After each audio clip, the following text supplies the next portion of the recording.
नमस्कार. ऐकूया आईचा पदर. आई वेगळी आणि आईचा पदर वेगळा. खरं तर आईची ओळख झाली आणि मग 9 महिन्यांनी तिच्या पदराची ओळख झाली. पाजताना तिनं पदर माझ्यावरून झाकला आणि मी अस्वस्थ झालो. तेव्हापासून तो खूप जवळचा वाटू लागला आणि मग तो भेटतच राहिला आयुष्यभर. शाळेच्या पहिल्या दिवशी तो रुमाल झाला. उन्हाळ्यात कधी तो टोपी झाला. पावसात भिजून आल्यावर तो टॉवेल झाला. खाऊन घाईत खेळायला पळताना तो नॅपकिन झाला.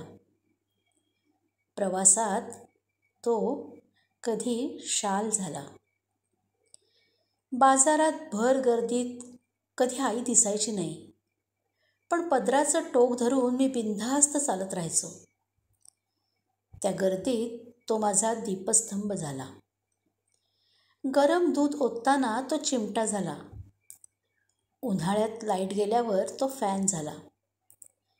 निकालाच्या दिवशी तो पदर माझी ढाल व्हायचा.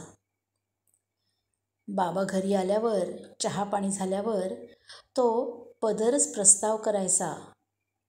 छोटूचा रिझल्ट लागला, चांगले मार्क पडलेत, 1-2 विषयात कमी आहेत, पण आता अभ्यास करीन असं तो म्हणालाय.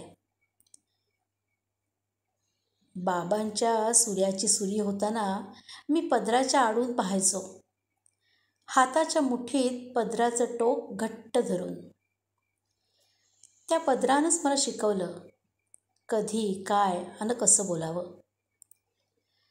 तरुणपणी पदर जेव्हा बोटाभोवती घट्ट गुंडाळला, त्याची खेच बघून 3ऱ्या वेळी आईनं विचारलंच, कोण आहे ती, काय नाव?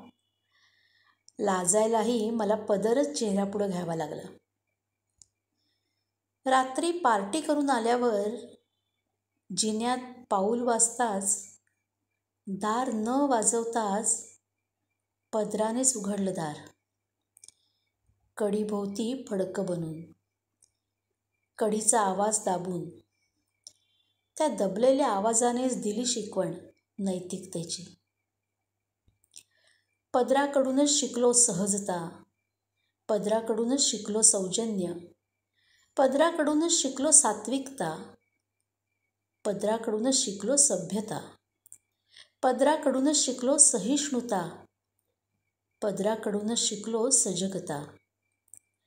काळाच्या ओघात असेल, अनुकरणाच्या सोसात असेल किंवा स्वतःच्या शोधात असेल, साडी गेली, ड्रेस आला, टॉप आला, पॅन्ट आली, स्कर्ट आला, छोटा होत गेला.